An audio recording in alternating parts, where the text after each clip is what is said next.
আমি কোনো পুজো করতে নিষেধ করছি না, আমি কোনো পূজা করতে নিষেধ করছি না, আমি কোনো ব্রাহ্মণকে অসম্মান করছি না। কিন্তু যদি কোনো ব্রাহ্মণ লিস্টের মধ্যে মদ লেখে থাকে, জানবে ও চণ্ডাল, ও কোনো ব্রাহ্মণ নয়, ও কলির কুকুরের চেয়ে অধম। তার দ্বারা সমাজের কোনো উন্নতি হতে পারে না, ধর্মের কোনো উন্নতি হতে পারে না। ওর দ্বারা পুজো করলে আরো রসাতলে যেতে হবে। ওই মাতাল ব্রাহ্মণের দ্বারা আপনার পিতৃ শ্রাদ্ধ করলে আপনার পিতার কোনোদিন মুক্তি হবে না, না না। কি কষ্ট হচ্ছে নাকি?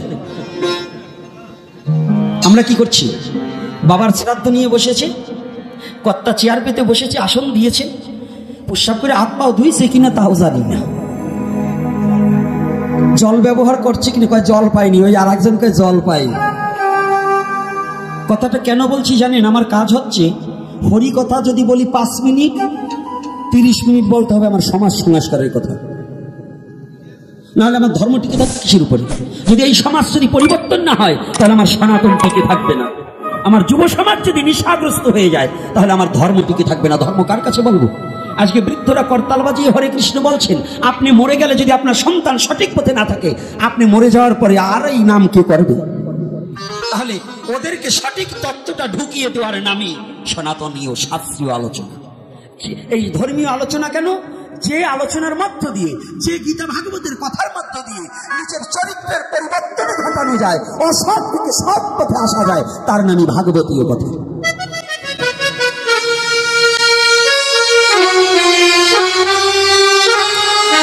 দেখেছেন কর্তাকে? যদি কোনো ব্রাহ্মণ কর্তা থেকে থাকেন, শুদ্ধভাবে থাকলে তাকে আমি নমস্কার করি। আর যদি অশুদ্ধভাবে থাকেন, সে যদি নিশাখোর হন, পায়খানা প্রস্রাব করে যদি জল ব্যবহার না করেন, কাপড় না ছাড়েন, আমি তাকে প্রণাম করি না, তবে তাকে অনুরোধ করি চরিত্রটাকে একটু পরিবর্তন করি। আমি অনুরোধ করছি। তাহলে আপনি সম্মানও পাবেন, ভালোবাসাও পাবেন। সম্মানও পাবেন, ভালোবাসাও পাবে, নাকি? পাবে কি না? তাহলে কি করতে হবে? এসেছে যেজন বলবে, আপনার পিতৃ শ্রাদ্ধে বসেছেন, চেয়ারে বসেছেন, কিন্তু যখনই মন্ত্রপুত হচ্ছে, তিনি একটা সিগারেট ধরিয়ে কি বলে, এতে গন্ধপুষ্পে ভূর্যায় নম, এতে গন্ধপুষ্পে তদামি ব্রাহ্মণায় নম, কি বলে না? আবার মাঝে এক টান দিয়ে নিল। আপনি বলেন তো, এর দ্বারা পূজা পার্বণ কোন উপকার হবে? তাহলে এই সমাজকে সংস্কার করতে হবে। আপনি কি হরি কথা শুনবেন, কি ভাগবতীয় কথা শুনবেন? আপনার ছেলে যদি মাতাল হয়, যদি আপনি যত হরি নাম করেন না কেন, আপনার ঔরাজ্যাতিক সন্তান যদি বিপথে যায়, আপনি ভজন করে কি সুখী হতে পারবেন?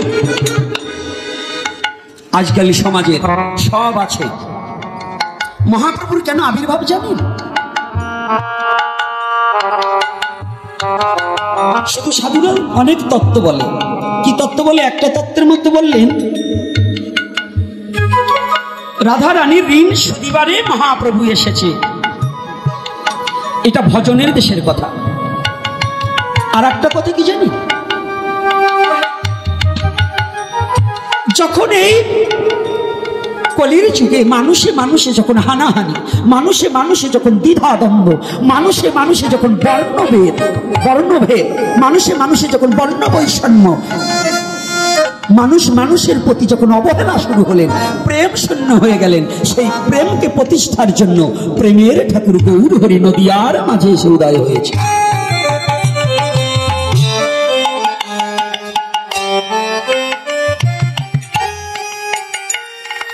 প্রেমের ঠাকুর গৌর হরি নদিয়ার মাঝে যেদিন উদয় হয়েছে,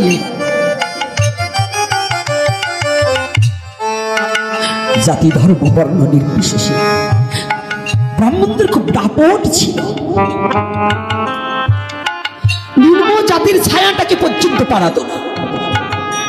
গৌর হরিকে একটু জানতে চান? হে যুব সমাজ, আর যারাই ভাগবতী আসরে এসে বসার যোগ্যতা অর্জন করেছো, আজ একটু আগে দাস সম্প্রদায়ের যে বাবা হরিকথা প্রচার করলেন, জানেন কিছু বছর আগেও এই দাস সম্প্রদায়ের হরিকথা বলা তো দূরের কথা, গীতাকে ছোঁয়ার কোনো যোগ্যতা ছিল না।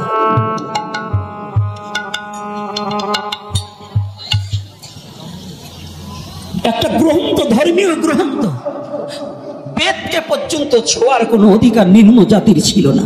ওরা কড়া আবদ্ধ করে রেখেছিল, ধর্মটা যেন ওদের বাবার কেনা। আজও অবধি সেই প্রবাহমানে কিছু হিংসুক চালিয়ে যাচ্ছে। কি জানি যে নারায়ণ পূজা ব্রাহ্মণ ছাড়া দেওয়া যায় না, নারায়ণ শিলায় ব্রাহ্মণ ছাড়া জলদান করা যাবে না। কি পণ্ডিত মশাই, আমরা আবার পণ্ডিত তো এই জন্য আবার জিজ্ঞাসা করি, মাঝে মাঝে ভুলে গেলে আবার বলে দিতে হবে। এইবারে দেখুন, তৎকালীন সময় যে নিম্ন জাতি ভগবানকে ছুলে ভগবান অপবিত্র হয়ে যাবে। নারায়ণ কি আমাদের ভগবান নয়? তা আমি যে ভগবানকে আমি ছুলে ভগবান অপবিত্র হয়ে যায়, সে কি ভগবান হয়? এই কথার উত্তর দিচ্ছেন না? তাহলে সে ভগবানের পূজা আমি করবো কেন? আমি সেই ভগবানের পূজা করব যদি মহা অপবিত্র ব্যক্তিও যদি ভগবানকে ছয়, সে তৎক্ষণাৎ পবিত্র হয়ে যাবে। ভাগবত তো সাক্ষী তাহা দিল না, ভাগবত সাক্ষী দিলেন। ভগবান দূরের কথা, যদি কোনো শুদ্ধ ভক্তকে অপবিত্র ব্যক্তি যদি পরশ করতে পারে, তাহলে তৎক্ষণাৎ কোটি জন্মের পাপ মুক্ত হয়ে সে ভগবান ধামে যেতে পারবে।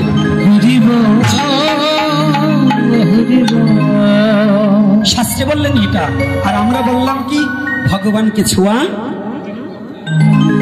ভগবানকে ছোঁয়া কি এটা ছিল কিনা বলুন? ইতিহাস কি বলছে? তাহা ইহা বলছে না। তৎকালীন সময় কঠোরতা। আজকে যুব সমাজ একটু ভালো করে জেনে নাও বাবা, মহাপ্রভু যখন করুণা করে আপনাদের চরণ প্রান্তে এনেছে, তাহলে দুটো কথা না বলেই পারছি।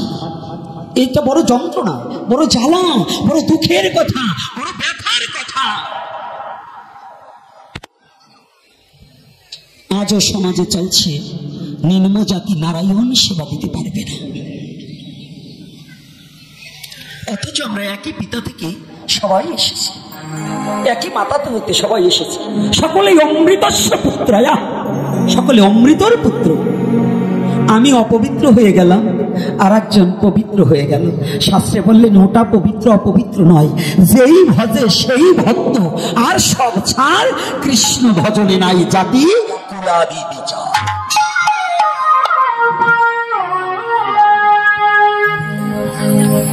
এই মায়েরা কথা হবে না, একদম নীরবতা পালন করতে হবে। ভালো না লাগে উঠে আসতে একেবারে মাঠের ভিতরে যে বসে থাকো, রান্না হয়ে গেছে খেয়ে পালিয়ে যাও।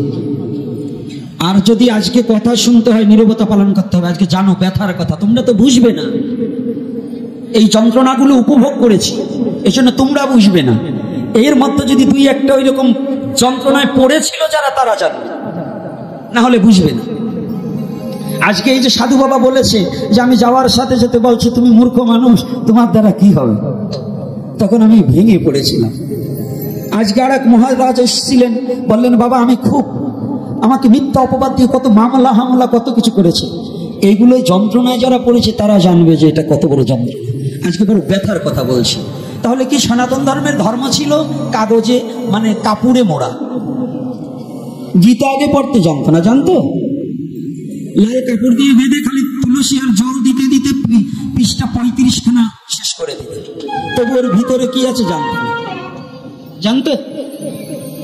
আচ্ছা আপনার ওষুধ পড়লে কেউ মারা গেলে গীতা পাঠ করা যাবে না? যাবে?